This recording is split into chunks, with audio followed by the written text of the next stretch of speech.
Riesgos y la reducción de costos de quiebra y de insolvencia financiera.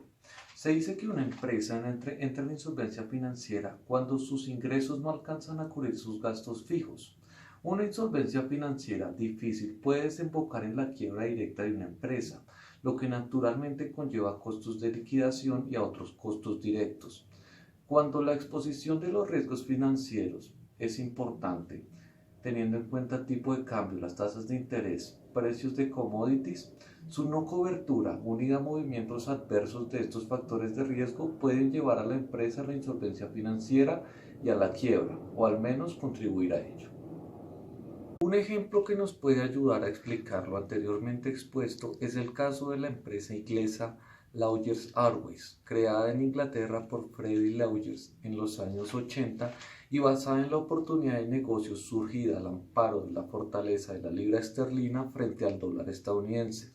Así surge Lawyers Airways para hacer viajes turísticos a costas de la Florida, permitiendo a los ingleses vacacionar en Estados Unidos en condiciones altamente convenientes mientras se mantenga el fortalecimiento de la libra esterlina.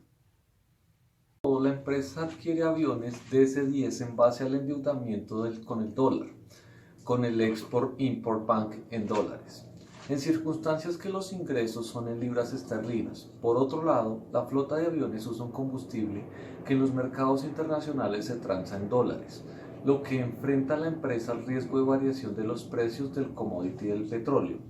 En la suma, la empresa está enfrentando a dos tipos de riesgo de cambio y precios de commodities, los cuales, al evolucionar adversamente a los intereses de la empresa y sin que ésta haya hecho algún esfuerzo de gestión de estos riesgos, lleva a la empresa a declararse en quiebra.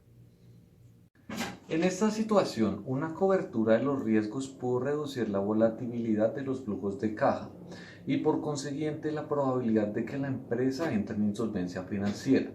La cobertura pudo aumentar el valor actual de la empresa. Por tanto, podemos concluir que la presencia de costos por insolvencia financiera existe una política óptima de cobertura. La empresa debería minimizar la varianza de sus flujos de caja.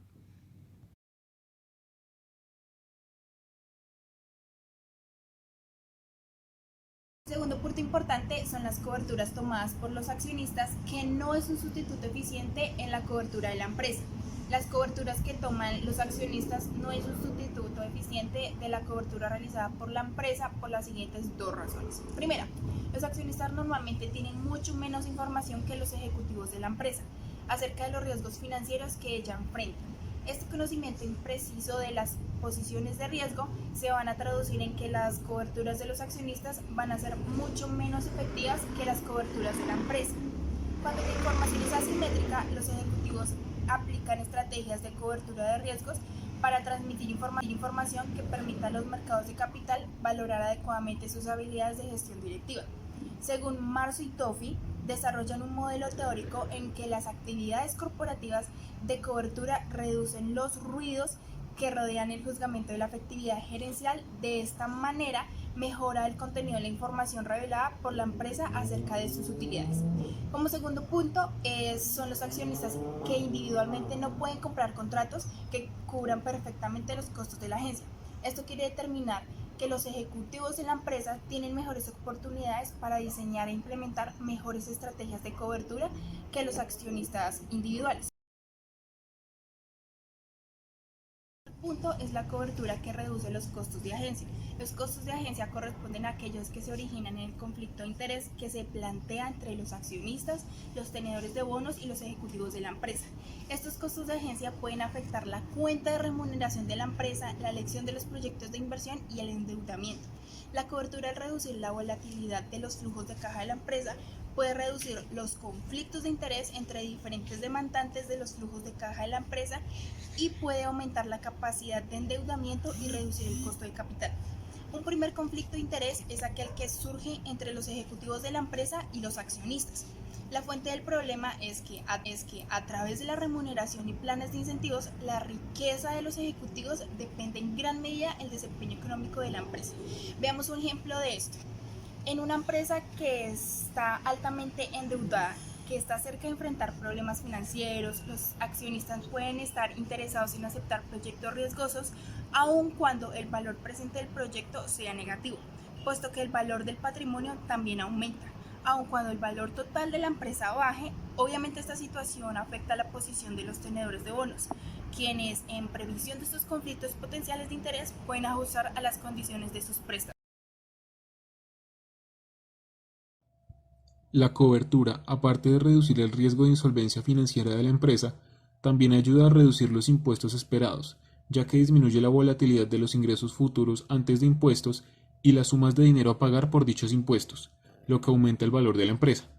Para que esto funcione, la empresa debe tener un sistema de impuestos convexo, es decir, que la tasa promedio de los impuestos aumente cuando los resultados antes de impuestos también aumenten. Algunos factores que contribuyen a la convexidad de los impuestos de la empresa son la progresividad en la tasa de impuestos, la alternativa del impuesto mínimo, llevar los impuestos a futuro y los créditos a los impuestos, y una protección fiscal que difiere los impuestos. Para explicar un poco mejor esto, pongámosle un ejemplo. Supongamos que una empresa en Chile produjo un solo producto durante el año a un costo de producción de $10. Inmediatamente la empresa exporta el producto a un plazo de 60 días, generando un ingreso ya sea de $11,20 o de $9 con un 50% de probabilidad en cada caso.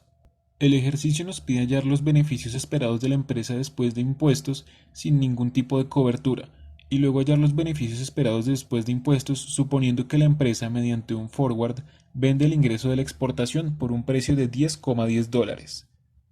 Podemos ver que sin ningún tipo de cobertura la empresa puede obtener dos resultados: perder $1 o ganar $1,02, lo que se traduce en unos ingresos esperados totales de $0,01, mientras que con cobertura vemos que en ambas opciones la empresa tendrá beneficios de $0,085. Esto es mucho más beneficioso y seguro para la empresa, ya que no genera pérdidas y aumenta sus flujos de caja esperados, lo que a final de cuentas aumenta su valor.